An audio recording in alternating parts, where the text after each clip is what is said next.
What's up, guys?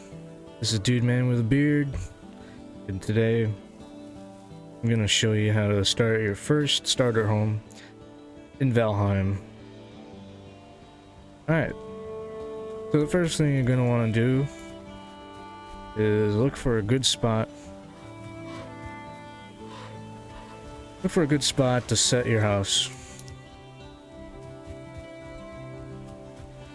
Now, I've already kind of looked through this area and tried to find the best one. So, we're gonna make our way to that area. And the one thing you want to do is make sure that you don't have too many rocks around, because in the beginning, you're not gonna have pickaxe yet. Once you beat the first boss, then you will. But right off the bat, you want to try to stay away from rocks. You won't be able to do any damage to them. And if you want to have a spot next to the water, that'd actually be beneficial. If you ever want to make a boat, which you probably will if you want to travel, try to get to the other bosses later in the game. So having a spot next to the water will definitely help you out. But if you have a spot that's not next to the water right away, you can always make a new base. So here we found a good spot. Doesn't have too many rocks. It's got a flat spot. So what you want to do now is you want to get your hoe ready.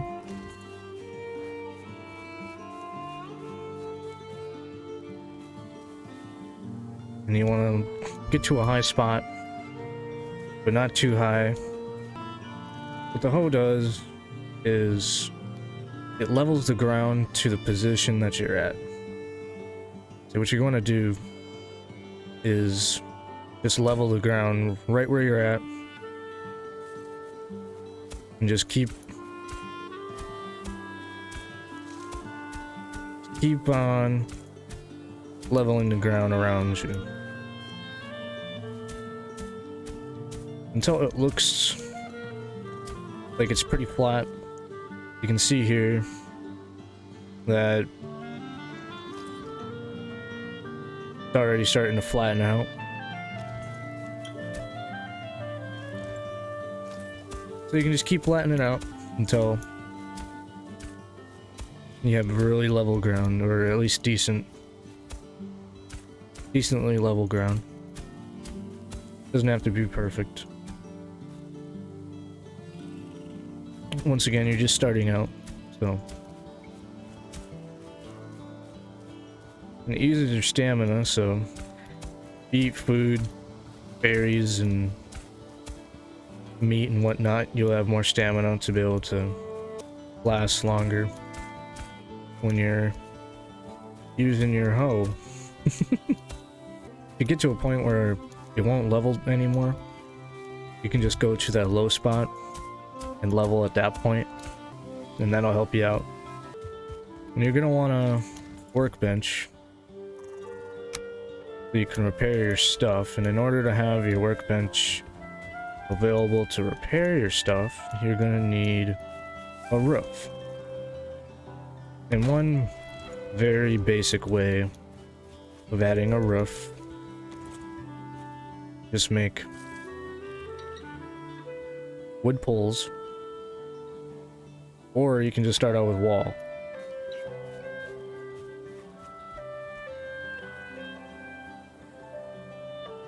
And I recommend 2 walls so you can make it wide.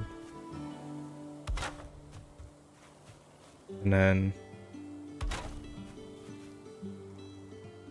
put 2 walls there. Make another wall on top of the first layer. You don't need them on the side. All you need is a roof. So the next thing you want to do is choose your roof, depending on what you want, 45 or 26 degrees. And just add a roof.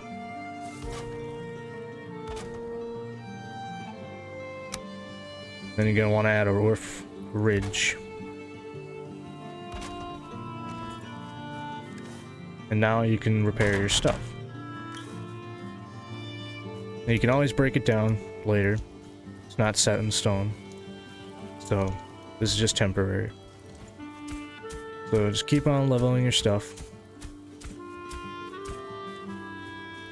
until you feel like it's big enough to make your first house. Alright, now that you got your ground leveled out, once again, it doesn't have to be perfect. You're just starting out. So, you're gonna wanna repair your stuff first.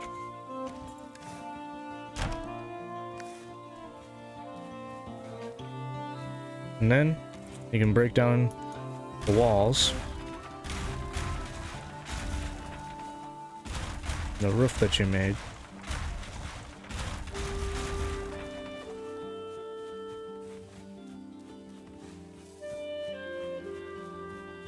And what you're gonna want to start out with is a floor.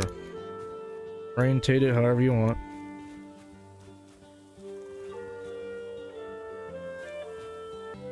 Okay, in my case, the workbench was in the way, so I'm moving it. You want to make sure it's in the range where you're gonna be able to keep on working without going outside the boundary. But it's not in the way, so you can't work anyways, so find a spot. And there you go. So you want wood floor. And I'd say a good width is maybe 5. You want an odd number so you can have a middle section of your house. And here you have dirt coming through. That's just because it's not fully level. You can change that later once you get a pickaxe. And that, once again, you can do on when you defeat the first boss. So just make it however big you want. Just make sure it's maybe 5 across. Yeah, that should work. Alright, whatever. So this time I'm making it 5 by 5. Since I have this low spot here. Can't really fix that unless I have rocks right now, and I don't want to do that. So then you just add your walls all on the side. You can do it however you want. You can choose a half wall or a full-size wall or a combination of the two. And you add it to the sides. And I do prefer double wall. I like the extra room. If you choose to do the one wall, you can do the one wall. Totally fine. So now we're gonna add our roof. And if you want, be able to make a roof that'll be a little sturdier. Oh, and so the building process goes from blue, green, to a lighter shade of green, to like a yellow green. And then from there it goes to like an orange. And then after that it's a red. And when it's red, that means you can't place anything after that. It'll just fall off. It has no structural integrity. It'll just fall off. So that's a helpful tip.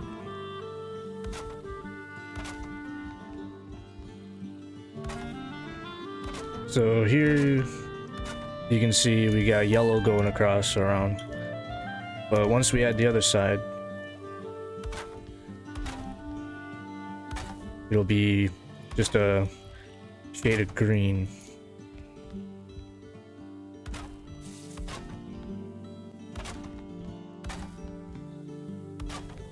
Okay, so now we have the basic wall and wall, or we got the basic wall and roof. Now we just gotta add the roofing ridge. If you see here, it's like a yellow green and then it's an orange. So that means that this is on the verge of being red, but still not red, so it's fine. Okay, now you can fill up the other walls, place your door wherever you like. To me, I like a off-center wall or door. So now you can place your workbench inside wherever you like. I like to leave room next to it on either side so I can put all the other upgrades for it on either side. You can repair your stuff. And you can choose this door, which is fine. It works. But these are much better. I couldn't tell you any more than that. It's just so much easier to get in and out of. Yes, it does take more wood, but I tell you, it's worth it. Plus, it looks cool. So, looks a little more aesthetically pleasing. You're gonna probably have to add a half wall to the top part of it, but once again, just a little more aesthetically pleasing and easier to get in and out of than the other door, easier to see. Alright, now for these corners over here, you're gonna want, it's called wood wall 26 degrees or 45 depending on whatever roofing you chose.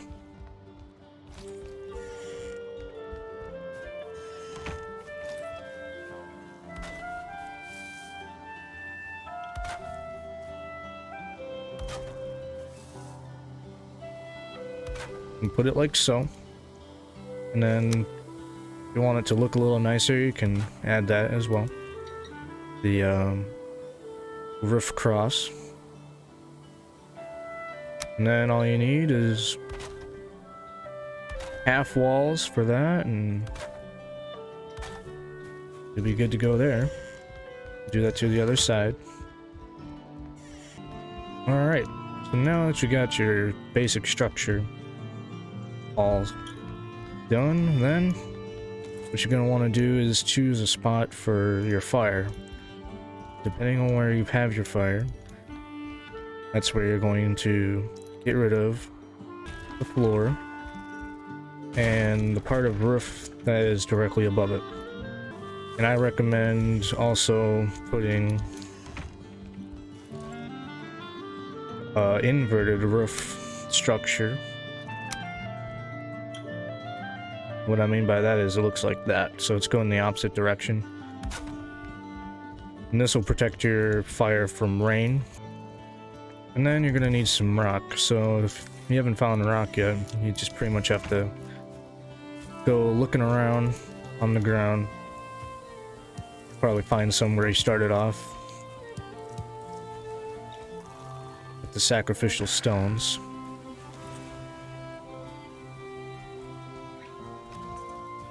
But you can find them pretty much everywhere.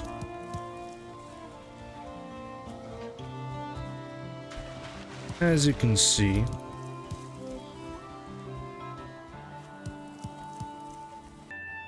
alright, so now that you got your stone and at least a little wood, you can place your fire. And the reason why we have this hole in the ceiling is so that we don't get smoked out. That is a mechanic in the game. They'll do damage to you and kill you. So, to show you what that's like, you can see it's starting to collect. Eventually that'll build up and you'll start getting smoked out.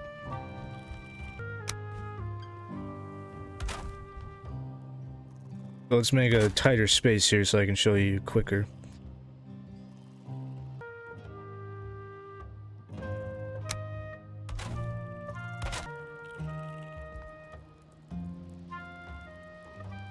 So as you can see,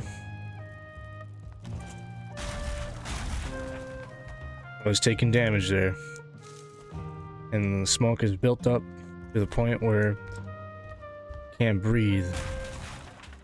So be careful about that. Make sure you have a hole above your roof where your fire is, so that the smoke can escape. So over your fire, you can add more than one cooking station. All you gotta do is line it up.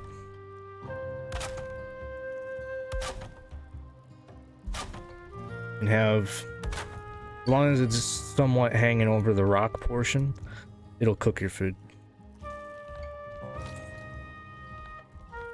So you can have 1, 2, 3, 4, 5, 6 cooking stations per one fire. So pretty good amount, especially if you have 2 fires. You got 12 cooking stations. It's 24 meat you can cook at a time. Just make sure you don't overcook them, otherwise turn into coal, and you don't want that. Alright, so that's that. Once again, it's not the best looking house. You can make a better one, but I'd say it's a great starter house. Got enough space. You can add your chests. I prefer to put it vertical like this instead of horizontal. Takes up less room. You can have more than one. Easily stacked side by side. So right now we already have 5, and we can just loot dump really fast, and yeah. So yeah, that's a first starter home in Valheim for you. Thank you guys for watching. Hope you liked it. If you did, smash subscribe and hit that like button, and I'll catch you next time. See ya.